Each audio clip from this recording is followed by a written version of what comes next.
Welcome to WVTC TV Network, capturing family moments in real time, bringing families closer together from the comforts of home. We are unleashing something different to the world. Start your subscription today for the low price of $4.99 per month or $55 annually.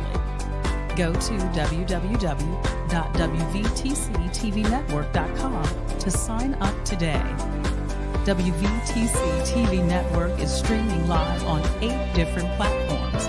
You can easily download the WVTC TV Network app on the Apple Store, Play Store, Roku, Fire TV, and more.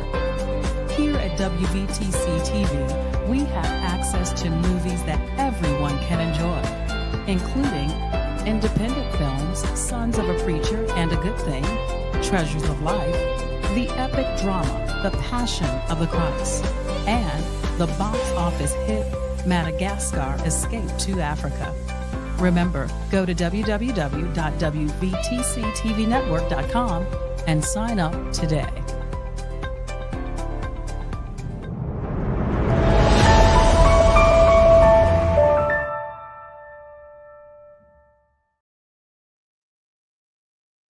Good afternoon.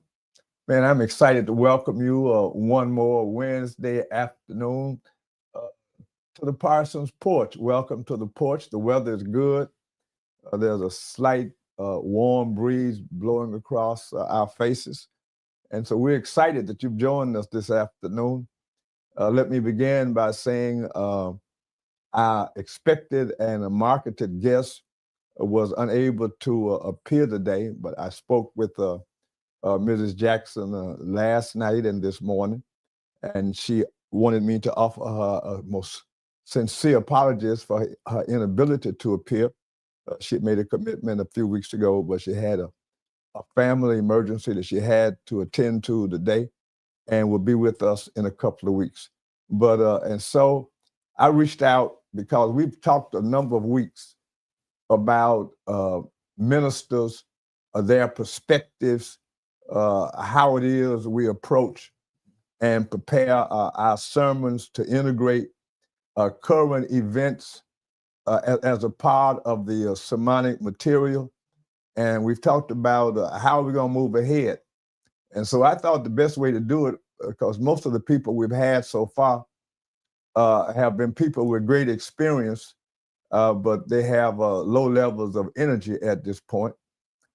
Because they're in a different season. And I could not think of a better guest than one of my younger brothers and a great, powerful preacher, a wonderful pastor, who's now the new pastor at the Progressive Community Church in Bronzeville, a historic church. It was the church home of our first African-American mayor. Harold Washington was a member of Progressive Community Church, Pastor Tyrone McGowan. And I'm excited to have you, Tyrone. Thank you, Pastor. Welcome to the porch. Sorry, I don't have any iced tea or lemonade. Got to come back next time. Oh, absolutely, to offer you. And I keep promising people I'm going to have some lemonade or iced tea right here on the porch. It's so appropriate. I'm excited to have you. I've talked to a number of older pastors and ministers over the past few weeks, and we have been bemoaning the state of affairs from the perspective of a pastor who is sensitive to social action issues, social justice concerns, and of course would have some fear and trepidation about what we can expect in this political season. And I could not think of anyone once Mrs. Jackson had indicated she would not be able to appear.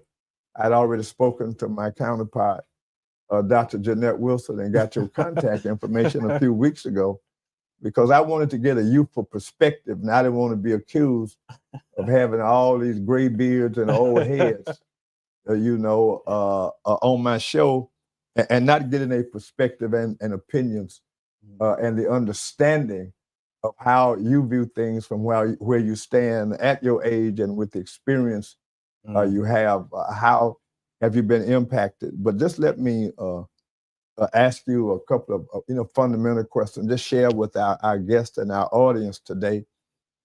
Just some basic things about your ministry. If you want to talk about your training, your past pastorates, and your involvements in social active organizations, and your interest and your sensitivity to social justice. And then we'll get into some real conversation. Well, first, thank you for having me, Pastor Parsons. It's my pleasure. It's such an honor to be on your porch and to have this important conversation. Hey, well, thank you. And our prayers are with Miss Jackson and the Jackson family, and we hope that she gets on the porch real soon. Well, absolutely. We're saving a spot for her. Yes. But again, thank you for having me. And I think this is such an important time. This is, last few days of Black History Month, and so important to have this conversation. But just a little bit more about me. Born and raised in Chicago, Illinois, South Side of Chicago. Grew up in the church, both sides of my family in the church. My church home growing up was First Unity Baptist Church, as you know, Reverend Dr. E.J. Jones. Absolutely. Powerful prophetic preacher in his own right. And I just always had the inclination to want to be in church all the time. Like my grandmother, Mary McGowan, my paternal grandmother, she would always just drag me along. She was a singer. So she would drag me along during the week to Salem District. She would sing and stuff like that. And I would just, accompany her. Right. And that just kind of just stuck and grew. And about 12 or 13, one of the associate ministers at our church, Congressman Bobby Rush, he had started a Bible study on Saturdays at the Dawson Nursing Home on 35th and Giles. It's a new name now. But one Saturday, I guess he got hung up in Washington. He couldn't make it. And I was there. And then everyone was like, well, you get up and teach and preach today.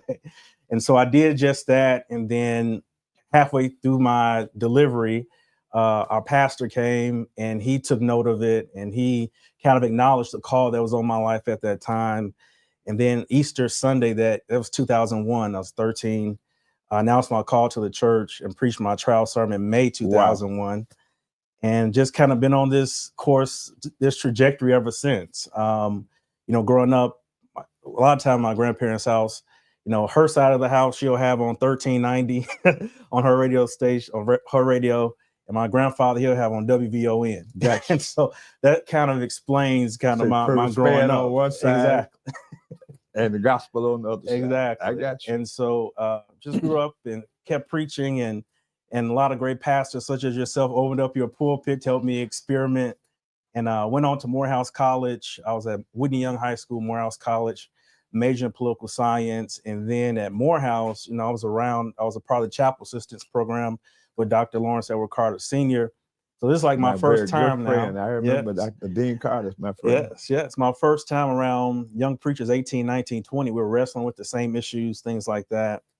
And that was just changed my trajectory. I was going to come back home and go to Moody Bible Institute or something, which is nothing wrong with that. Right. But Dean Carter pushed me and stretched me and was like, no, you can go to Harvard, you can go to Yale. And I didn't know they even had divinity schools. I knew they had law schools and policy schools, med schools, but not divinity schools. And so I went on, applied to Yale Divinity School, and learned other great people went there, like Dr. Franklin Richardson. Absolutely. Dr. Otis Moss III, who I would later work for at Trinity United Church of Christ as associate pastor. And then came back home to Chicago and started working. A lot of the same communities that helped form and shape me. I was called to a church not far from where we are now in Robbins, Good Shepherd Lutheran Church, where I was there for about 9 years. Concurrently there, I was serving with at Rainbow Push as the national field director for Reverend Jesse Jackson. And so just for 3.5 years, just amazing experiences. At the height of the Flint water crisis, we were there almost every day. I remember. We were Standing Rock in that crisis there, and everywhere in between, out in Sterling in Louisiana, Philando Castile in Minnesota. We were on the ground everywhere. So that just really gave me, being Reverend Jackson showed me that, the world is your pulpit, not just on Sunday morning, but you read about these stories or watch them on CNN, but to be literally there in the room with, Governor Tim Snyder or Mayor Weaver there in Flint, Michigan, to be in the room like this as they're discussing, the next steps, how we're going to get through this crisis, it was just transformative at a young age. Then also be at, to go to corporations like Coca-Cola, go to Google with Reverend Jackson as a shareholder and just see how that process works. Being in a room like this with Mary Barra, her office at General Motors at, 28, 29 years old was just unbelievable. Then, of course, worked at Trinity, United Church of Christ, and then got called to where I am now, Progressive Community Church. And I'm happy to be there. I'm also 1 year away from finishing my law degree. I was deciding to going to get a DMin or a law degree. So I just went the legal route. And I think now it's very fitting that I have that component to my education. So it's been a long journey, but grateful for people like you and Reverend Wilson and Reverend Jackson who've helped push me and nudge me here or there to get where I am today. So. Well, I'm excited to have had an infinitesimal contribution to your growth and development. And the one thing I noted while you were talking is that people who are not intimidated or people who are not afraid of the gifts and talents God has given them are usually found trying to donate their intellectual contributions to other people, always mentoring. And as I listened to you, I could only reflect on my early encounters with Reverend Jackson, which really suggests that he has a wonderful pattern for mentoring and introducing the people he come in contact with, and he identified that they have these social sensitivities beyond their awesome spiritual gifts or whatever they are thought to be. I met him at 17. Wow. I was sitting at a table. We were in H&H restaurant on 51st Street. Oh, wow. And someone told him, well, he's a boy preacher. And I had just left an appointment a Sunday afternoon at a church called Mount Olive, right across 71st and Cottage Grove. The preacher was Pastor Hall, I believe. And we left there and went to H&H to eat after the afternoon service where I preached. And he came in, and our friendship began there. Oh, wow. And as I listened to you, I thought about going to my first trip out of town with him was down in the Paradise Valley. There was a shooting with some people who were part of an offshoot religious group, but they had moved from Chicago, and they were African American to Arizona. Oh, wow. And there had been a shooting with the sheriff and some other law enforcement people in that community. And I'm thinking I was at my first church in Gary, Indiana. So it was like 69 or 70 because I went there in 67.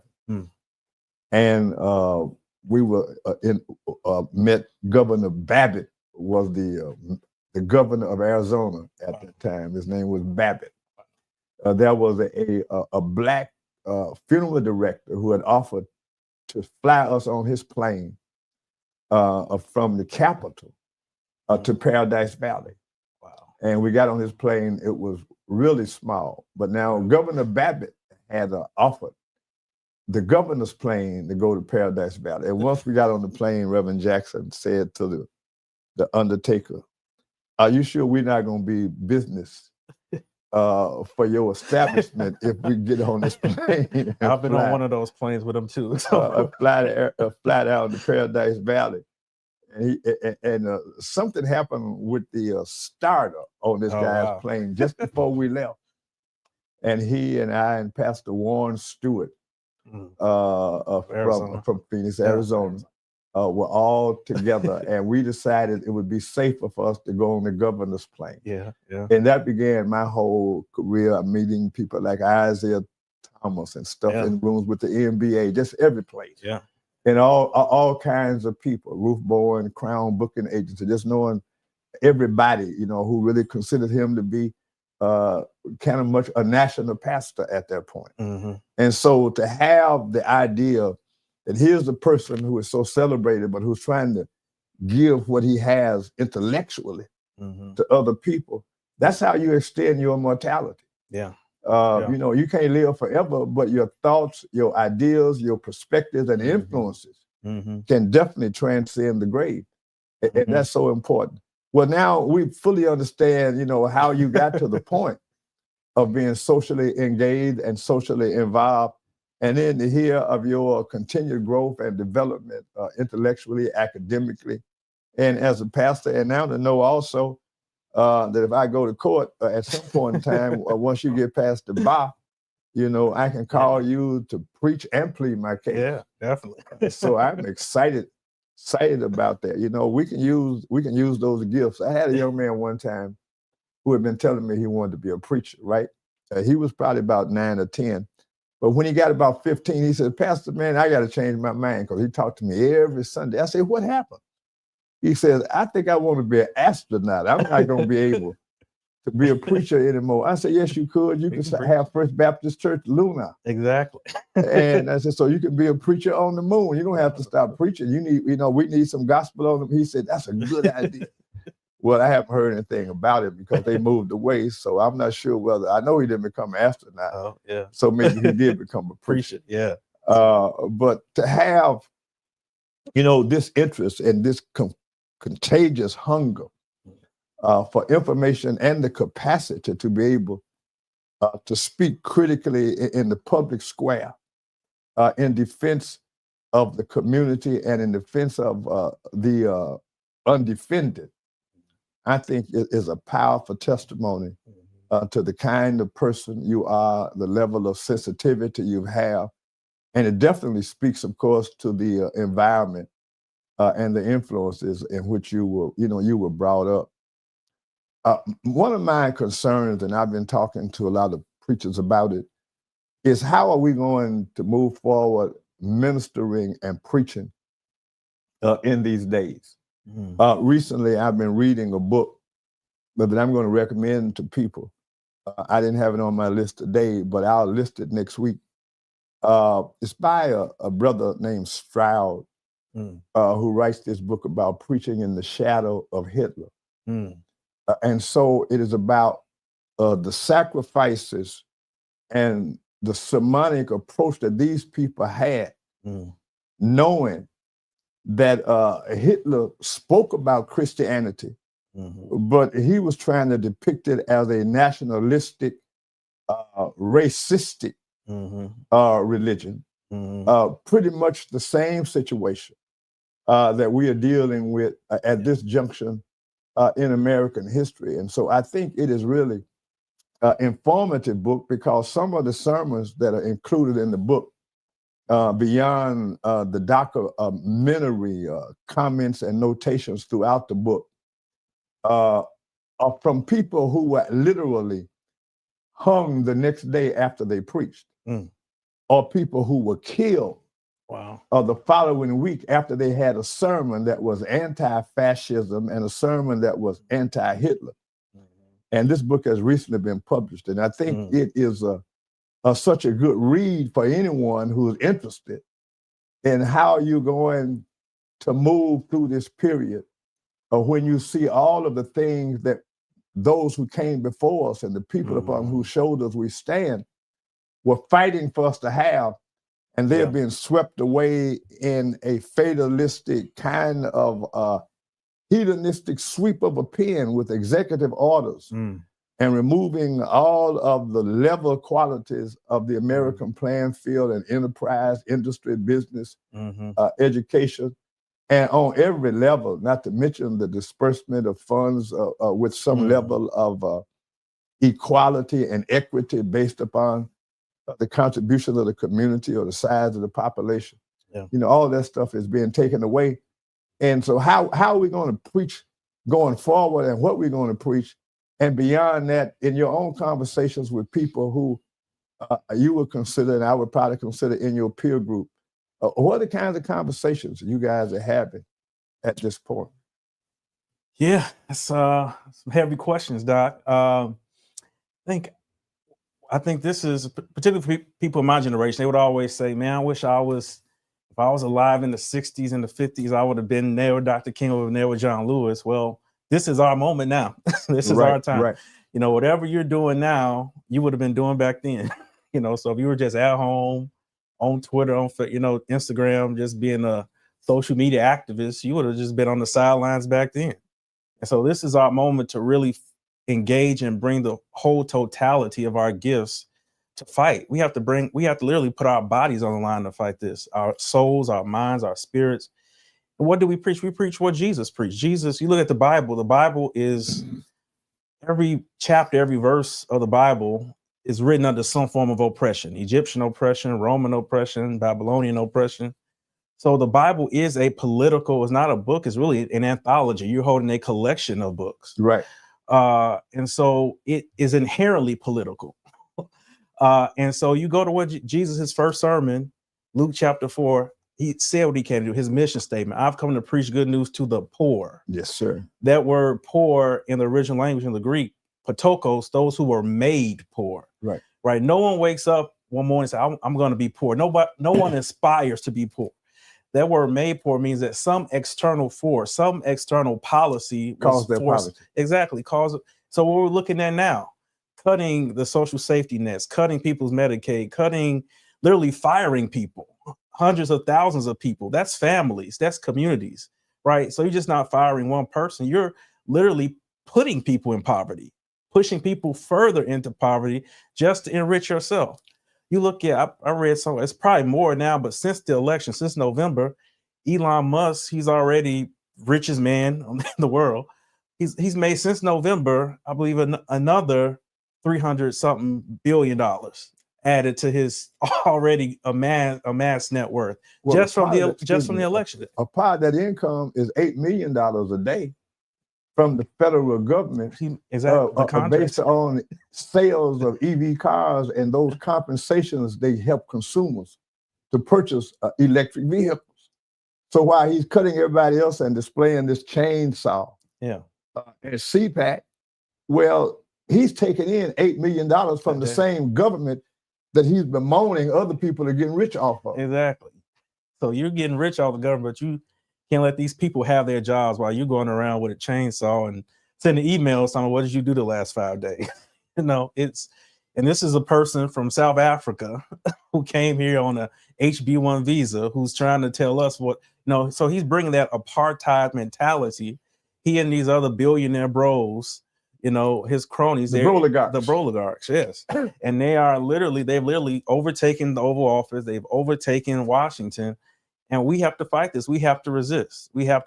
And I think the church, our faith is the perfect place to do that. I look at people of my generation, just here locally in Chicago, Tanya Lozano, the late Slim Coleman's daughter, same age as me. She's doing tremendous work in Pilsen.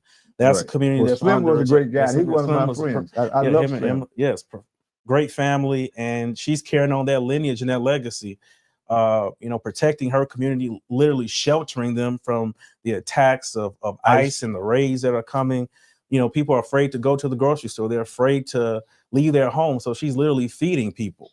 Her church is doing so much work, not just on Sunday, but literally every day of the week. They're doing something to literally, what good is it to believe in a God, to say you're saved by grace or by faith, but then you can't even go outside and breathe fresh air, And so she's literally, her ministry is so holistic in many ways. And she's literally saving people's lives every day. Look at my other brother, Marshall Hatch on the West Side, Marshall Hatch Jr., his organization, I can't think of the name of it at the moment, but it's dedicated to young males trying to end that kind of prison to pipeline. That revolving door. Exactly. That revolving door to get. And so, there are people like me who are on the ground who see the church not just active on Sunday, but literally it has to function, it has to be relevant in people's lives, after the benediction, all the way till we get back together again that next Sunday. We have to have something. We have so much space in our churches. The pandemic taught us, what are we doing with our space? Can we use our spaces more, more than just to be used for Sunday school classrooms on Sunday morning? Well, how are we engaging with the broader community? Right. I agree with you. I make that point often over the period of my lifetime in a lot of challenges to churches and pastors. How do we interact with the community. That's important. But while there are a lot of people who, I think across the nation, who are engaged in some levels of programmatic offenses to help eliminate poverty, to help unwed mothers, teenage mothers, et cetera, et cetera. But while they help the individuals, they're unwilling to publicly defend these individuals against the powers that created the problems that they're trying to fix in the first place. See, while there are a lot of people who will help people when they come out of prison, but they won't protest against the system that sent them to prison. And they won't talk about the prison industrial complex. And so my concern is, you know, a lot of what we do in the community is based upon our humanistic sensitivity. But I believe that if you are a pastor, a preacher, a spiritual leader, within one of the first things I learned early in my ministry was that how I saw God would determine how I interacted with people. And to put it, you know, in a small slogan or phrase, of course, the phrase is, your theology should inform your sociology. Right. And so what is happening is, while there are a whole lot of good people who really want to help people, I know a lot of churches and pastors they're feeding people, but then they won't talk to the powers that created the hunger in the first place. They are fearful, or they think that politics and their spiritual calling are two separate entities, and they should not have any commingling in their sermonic presentation. So there are a lot of people who are blessed by the compassion of pastors, but they don't have pastors who defend them from getting in the posture in the first place. They're afraid to speak truth to power. They're good people and they help people, but you can't find them any place saying anything against the government or believing that anything is wrong with what's about to happen. And so my concern is, if the pulpit, the press, and the people are the axis of power in the country in the past, and if the Black church has always been looked to, my concern is the Black church that we celebrate now is more historic than current. The Black church that we talk about is almost non-existent. And so I'm wondering, how did the Black church of the past become an endangered species? That's a whole dissertation project. It's a great question. And I think, you know, you could probably track it, like the decline, like after the civil rights movement, this kind of rise and emergence of Ronald Reagan. And, you know, you could probably look at how, you know, faith-based initiatives, faith-based grants, you know, these pastors wanted access to the White House, access to government. You know, you could probably track the decline somewhere around there. But I think more broadly, I think you do yourself a disservice as a preacher, as a pastor, as a believer, when you try to separate yourself or divorce, you know, your spirituality from politics, particularly in the Bible. You can't separate it. When you look at the Lord's Prayer, it's a political prayer, right? Give us this day our daily bread. Jesus was talking. His audience was literally poor peasants who were literally trying to see how they were going to eat under the oppression of Rome. Exactly. Hallowed be thy name. Caesar's name was hallowed, but Jesus was saying, no, there's a name above Caesar's name, right? And so we have to, you know, when you talk about mass incarceration, Jesus was incarcerated. We served it. You know, he was under the Roman soldiers arrested him. Look at Paul, who wrote 2/3 of the New Testament, was in prison. He was in Rome's prison industrial complex. So you literally cannot read scripture and if you ignore these issues, you're not authentically and fully grasping what the text is teaching us and trying to teach us for our context today. And we miss a whole dimension. We miss a whole dimension of what the writers are trying to tell us if we ignore that. Well, I agree with you. You know, one of the tracks that I have been and trends and the causative factors that I've been trying to investigate. And I've invited Dr. Brian Smith from Chicago Theological Center. Oh, yes. Good brother. To come and be on my show one day. Yeah. Because I tend to believe that it is the introduction of a lot of continental and European theological perspectives. And not only that, but the influence of racism in the theological perspectives in the seminaries where many of our preachers and pastors have been trained within the context of a Southern Baptist theological perspective. And so when you see a theology that idolizes complexion and race, not overtly, but they do it stealthily, silently, or invisibly. But if you have any keenness in your discernment, then you can see through, and the transparency is not there. And so my concern is that we have pastors who are so obsessed with prosperity, presentation, or people who are connected politically, who don't want to offend their connections because they're able to get a few favors. And one of the questions I asked on an occasion to a brother who said to me, well, the alderman is a good friend of mine. And I don't want to offend the alderman or hurt his feelings, because then what am I going to do when one of my members needs something? And so I said to him, well, if what you have to say one day would offend the alderman, and you have to weigh that against saving the job of 50 of your members, would you speak in favor of your members, or would you shut up to save your relationship with the alderperson? Wow. And so that's pretty much you giving up the defense of the people who are really supporting your lifestyle, and you're supporting your family for a relationship based on hams or a street sign that nobody can use as a real address. Yeah, you're right. I don't care your name on the sign. Can't nobody put it on an envelope. And so we've been co-opted and compromised, beginning with those faith initiatives you talked about with Ronald Reagan and invitations to the White House, etc. But my concern is, how do we move the needle? Because we are fighting a serious battle that's not a political battle. The battle that we're fighting is a battle that is sponsored by the people on the other side of the church aisle from us.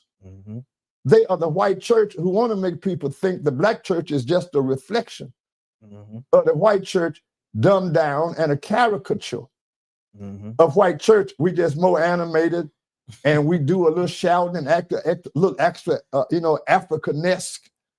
And we brought some habits, from our slave ancestors into the church. But otherwise, we are just the other part of the white church, when in fact, we're the exact opposite. We are a reaction to the white church. We're not a reflection of the white church. We are a reaction to them, and we are an opposing cosmological view theologically. We view the world completely different from the way the white Christian evangelical church, or white churches pretty much, view the world. One of the issues I always have, and the one I have at this moment, is how do you harness 77.8 million people to vote, and 85% of the Christians, white Christians in the country, vote for a regime, an attitude, and a platform that is without any mercy, compassion, interest, or concern for humanity as a whole. But as you've already lifted up, this is about the rich getting richer and eliminating. It's really about the rich against the poor. If you see where they're going with this. This is about the people up here saying the people down here don't need handouts. Mm-hmm. But these are the people who getting all the money. And I've always tried to figure out, how do you convince a person, and no disrespect meant, with 3 teeth in the front, a person living in a camper, they got a hole in the camper, and the only thing keeping the air out is a "Make America Great Again" sign. Wow. And you get their vote, and you never promised them, "I'm gonna put a dentist in your neighborhood." You never promised them, "I'm gonna give you money to get your teeth fixed." You never say, "We're gonna make sure you don't have to drive 2 hours to a hospital because you're up in the mountains of Kentucky." So what you understand is they are not voting for policy. Definitely. It's not even about righteousness, it's about whiteness. Yep. And so how do we challenge or change this trajectory, and how do we get your peers and even mine, who have much less to lose in terms of relationships with people, because your influence at this point, if it hadn't built you a base of power where you can function with some level of independence by the time you get 70, well, then you're never going to be free anyway. And so my concern is, it's hard to find younger pastors and ministers and brothers and sisters who are willing to take positions about what's happening in the country at this point. Yeah. And I'm trying to interview and talk to people to find out why most of our younger people are looking away. And we have a lot of young Black people who are now trying to say they're conservative Blacks, and they're conservative. And the last time I checked the definition of a conservative, well, to conserve means to maintain something as it was and to try to keep it like that as long as possible. Exactly. And so if you're a conservative, that means you are an agent of conservation. Exactly. And so if you are an agent of trying to maintain things that they've always been, what is it a Black conservative has to conserve? Now, these are great questions. I think, and you hit the nail right on the head. I think this is, Paul said it best. This is a spiritual battle. This is spiritual wickedness in high places. This is more than a political battle. This is, but I believe in the words of Jesus in John 11. This sickness is not unto death. I believe America is sick, is gravely sick, but just like Lazarus, I believe I still have hope. I still have hope that we can revive and we can get back on track. And it's going to take a lot of work. It's going to take a lot of work, a lot of effort. But I think you touched on a lot of things I want to try to respond to. I think, Vincent Harding spoke about this, or wrote about this in a lot of his texts. Great Vincent Harding, great African-American church historian and scholar. Yeah. He talks about how, like, African-Americans, we were given Christianity as they took us from and put us on slave ships across the transatlantic. They gave us this profaned version of Christianity, but we, in many ways, we turned Christianity around. They gave it to us in a perverted nature, but we kind of made it right, and we made it inclusive. We did that in the visible institutions. We did that in the slave harbors. The slave master gave us this religion: slaves obey your masters. But we went to Exodus, let my people go. Right. And we have to go back to that foundation to say, no, this is a principled religion of liberation. This is a principled liberation of justice. How can you claim? He said at a prayer breakfast, the national prayer breakfast, we're bringing God back. How can you bring God back into America when you are literally doing everything against what the Bible says? Take care of the poor, take care of the widow, take care of the orphan, take care of the stranger, because you were once a stranger.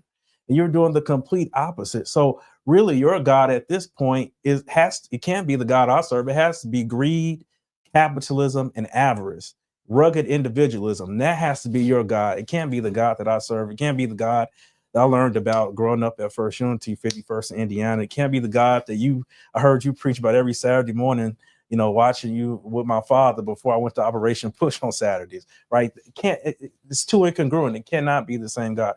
It's about greed. It's about capitalism. And we have to stand in contrast to that.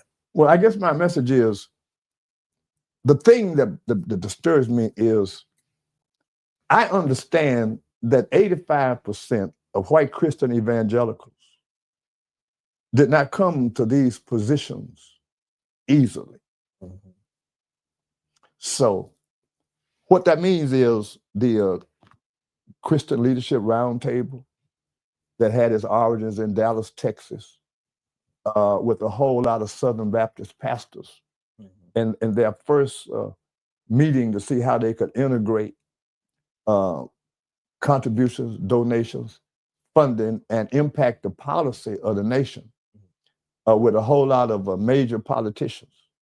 And that was, of course, the first beginning of this relationship that only grows. Yeah. Because a lot of people believe that politicians have moral positions, but they do not. Yeah. Politicians don't have any moral positions about transgenders. Mm-hmm. They don't have moral positions about pornography. Politicians don't care who goes to the bathroom with who. These are all positions that are articulated by the people who fund the politicians. Mm-hmm. And that's the white Christian church. Yeah. So my position is this. If these people are able to convince and persuade 85% of their congregation to vote for a person who is the direct opposite of everything they consider morally correct and upstanding, if it's divorce, if it's wives, if it's assault, if it's convictions, if it's felonies, if it's blasphemy, if it's being an agnostic, if it's being ungodly, everything, they were able to vote. So I hear you saying that we have to get back, but how do we get back without a leadership that's focused on it? And how do we get the leadership to just change their mind with the conversation we're having if they don't have anything to contradict the theological parameters they've adopted for how they do their sermons? Yeah, I think it goes to education. We have to inform ourselves. So we talked about Ronald Reagan. What came of age during the 80s, the Heritage Foundation, a lot, very right-wing conservative organization.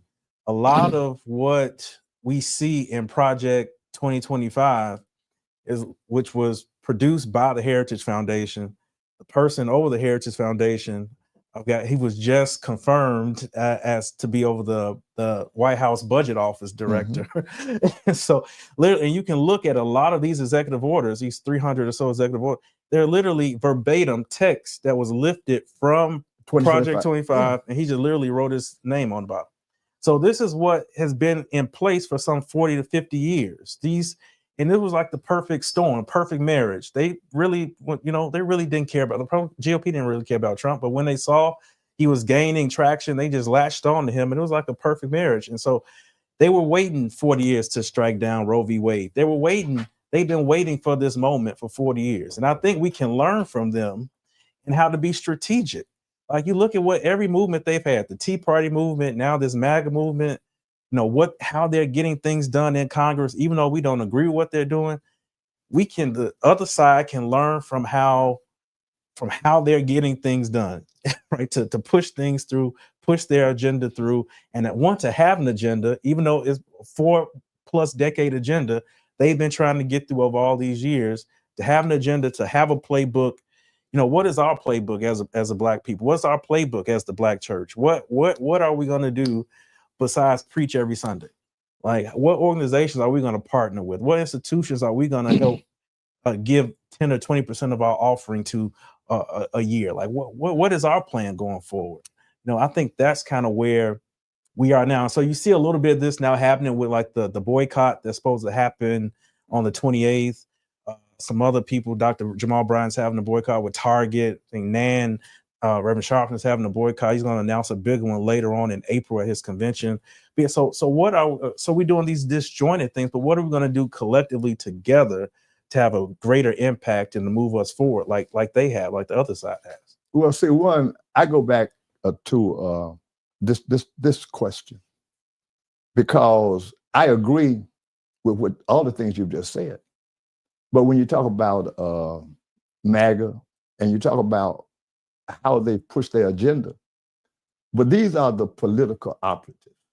See, my concern is putting a light on the fact that the political operatives are not the organic source of 2025 project or the initiatives that are being sponsored and pushed by these politicians.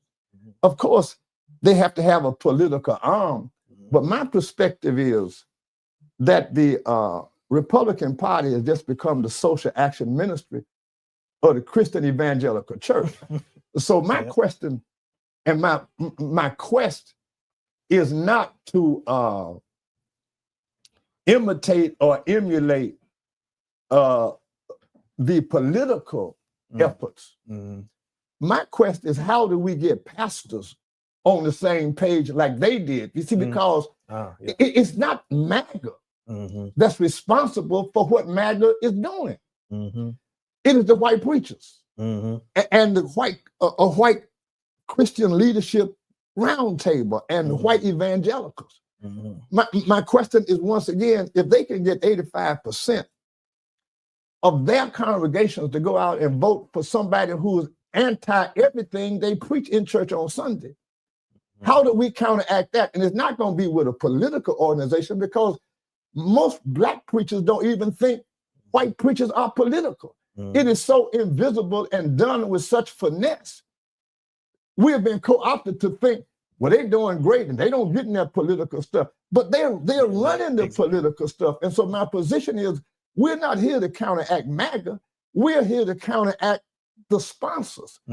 See, I've always had this position. If you're going to eliminate the mosquito, don't spend all your money on the spray. Spend some money on getting rid of the swamp next to you. And when we deal with MAGA, when we talk about these political operatives, all we're doing is spraying the mosquitoes. See, the swamp is where the thought comes from. The swamp is what created the politicians and their agenda. So our fight can't be, well, look what MAGA did. It's got to be, look what these preachers did. And then how do we call them out and expose them? Do we get pastors, for instance, because we got a lot of descriptions, but we got a few prescriptions. Can we get ministers, for instance, to donate $500, $1,000 to publish an open letter from Black pastors of the Black church in America? If we talk about the Black church, most people don't have any idea that we're not just talking about my church around the corner or my Baptist, Methodist, Pentecostal, or, Truth Ground and Pillar, so forth and so on, with all these different names. We're talking about major denominations. And so, number one, we're talking impossibility and incredulity. We talk about the Black church getting together. That means Methodist, Church of God in Christ, they do better than everybody else. We write more right than you, organization. I mean, this is never going to happen. It's fantasy. So what are the basic things we can do to say to people, for instance, we got a lot of white friends. We talk about reconciliation. I want to know, how come white churches can't say racism is a sin? My next question is, when I read Matthew 25, who do white people think are the least of these? Because if you can turn away millions of people from your border barefooted with their kids on their neck who walk 1,000 miles and call them invaders, I want to know from the white church, who are the least of these? When you read the Bible and says, whatever you do in the least of these, you do also unto me, in 2025 church, white church, who are the least of these? Why can I look at evangelical churches on TV who are in Africa feeding little white kids with flies, Black kids with flies around their mouth and their nose and their head? Like I'm concerned about Black people and I love all people, but there are Black kids around the corner from their church who look just like the ones they fly to Africa to feed. And so you have to ask yourself, why won't you feed and bring a light on the Black people who are poor in your country? The answer to that question is, I answered. I'm glad you asked. The answer to that question is, when you have been told all your life that Black people are lazy, trifling, and don't want to work. So a judge in Michigan, in Oakland County, Michigan, no more than three weeks ago, was fired because the prosecutor, who was her friend, that she was also interested in a relationship with, decided to tape some of the crazy things she said after they went out to eat and they had a couple of drinks. One of them was, the black folk from other countries are hard workers. The reason I give all of the N-word people in this country a hard time because they're all lazy, trifling, and they want everything for free. What I'm trying to tell you is that's the only way for any Christian who calls themselves a Christian to pass through a black neighborhood going to their white mega church and see all of you on the street and see your houses messed up. How can I go to church and not question and ask myself, why are these people like this and we are like this, unless I have been preached to all my life? They like that because they want to be, because they lazy, because they trifling. You see, that's the first disinformation that we got to fight. Yeah, it's Dr. King said it's the most segregated hour in America is 11 a.m. on Sunday morning. It's still today to be true. Well, not only is it true, but I want to know, how can it be segregated and we got the same Christ? And you don't think that these are the least of these. My perspective is the church should be at the border with coffee, with juice, with blankets, saying, welcome. You're not an invader. You leaving bad situations. You are the people that the Bible says, mind how you entertain strangers. You are the people Jesus was talking about when he said, when you do something the least of these, you do it also unto me. So I want to know where the black preachers who are willing to ask the white pastors and the white church, who are the least of these, and how is it you can just cancel out all the poor people in this country and say they're all trifling, they're all lazy. That's why we don't want to help them. But we'll fly missionaries 2 days to feed some people in Africa that we don't know, and we ignore it because we don't want to bring attention to the fact that the folk we support are pushing policies that don't benefit the people across the street or around the country, around the corner from my church. If I go around the corner and start feeding these black people in my neighborhood and in my city, then folk all over the world gonna want to know, why are they hungry in the richest country in the world? So how can we be quiet and talk about what the black church is going to do when in fact we're the most silent voices? We don't even have an organization where the president or the leader is ever on a stage to represent the mind or the heart of God.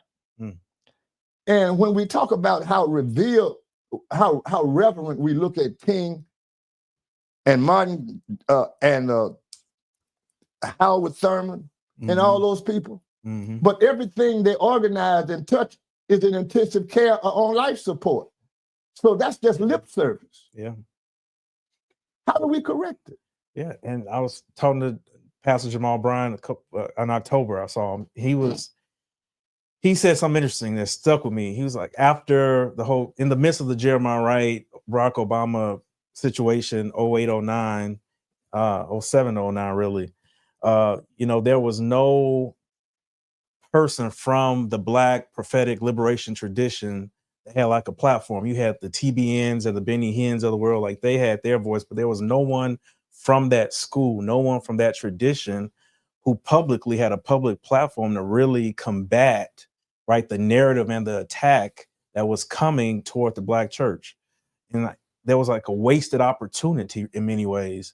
And we're still reeling from that because there hasn't been a platform to really go toe to toe to really address and hold the white church, the white evangelical church accountable for their sin.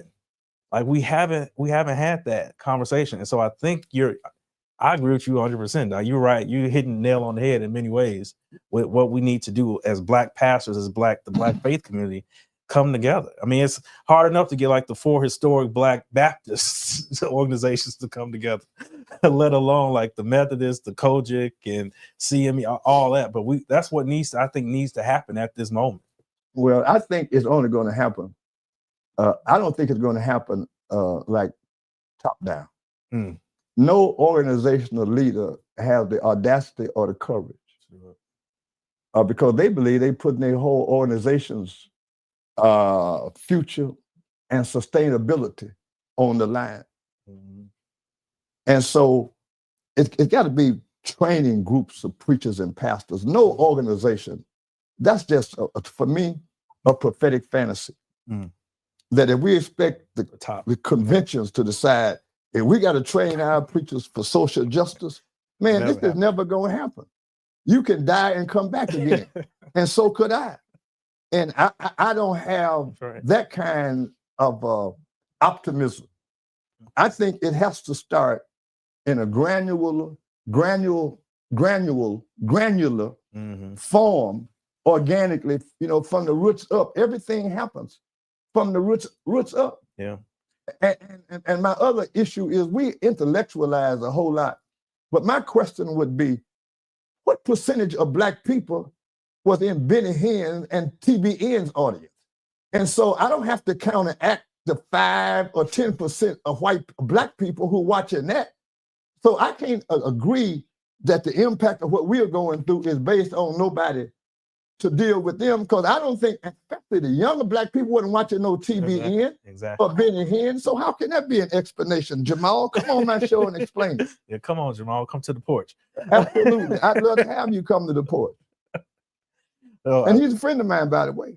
He calls me the Godfather, but I still disagree. And so I think this is what Rainbow Push now is doing with the School of the Prophets, having these weekly sessions with clergy, with political leaders, civic leaders, activists, weekly, to get a game plan together. I think this may be the new model, like how to at least get a game plan forward to do what we're talking about, counteract like what the white clergy has done so effectively. Well, I think that's important, and I think that's where it all begins. Listen, thank you all for joining me. I appreciate you, a Reverend, a pastor, attorney, Esquire. Thank you. And all of those, Tyrone McGowan, pastor of Progressive Community Church, and soon to be Esquire, attorney McGowan as well. Man, you have contributed a lot to the conversation. I thank you so much for having me, Doc. For coming on the porch. And we got to do it again. I look forward to it. We're going to be talking about a whole lot of things. We've been doing this for Black History Month, which is why I got on my National Civil Rights Museum. Today, we're closing out our Black History celebration and conversations. Yeah. But I thank you all for joining me. And please share the news about the Parson'S Porch. The numbers are going up every week, and I really appreciate you. Stay tuned for my baby girl, 4 years old, going on 40. Lovely little convo. She has a special podcast. I love you, and meet me back here, please, next week, if you will. Once again, thank you, Pastor McGowan. Check out all the books I've recommended that you would get for the month. Of course, I'm recommending my own, and I gave you a few other recommendations as well. So get those books, and I'd love for you to make sure that you purchase one. You can scan the QR codes when they come up, and these are the books I recommended for a Black History Month: The Black Church and the African American Experience, The Destruction of Black Civilization by Chancellor Williams will be a blessing to you in getting some serious Black history. And if you're tired of celebrating the same heroes of Black history, we'll become one, and we'll add your name to the list. Have a good week.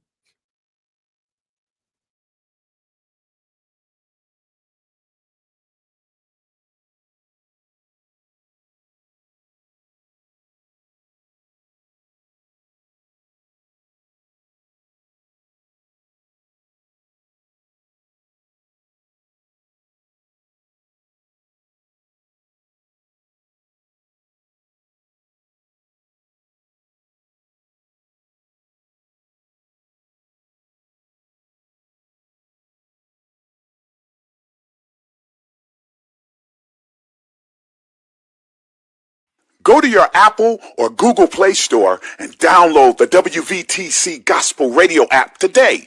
You can also say, Alexa, play WVTC Radio Skills. Would you like to play WVTC Radio Network?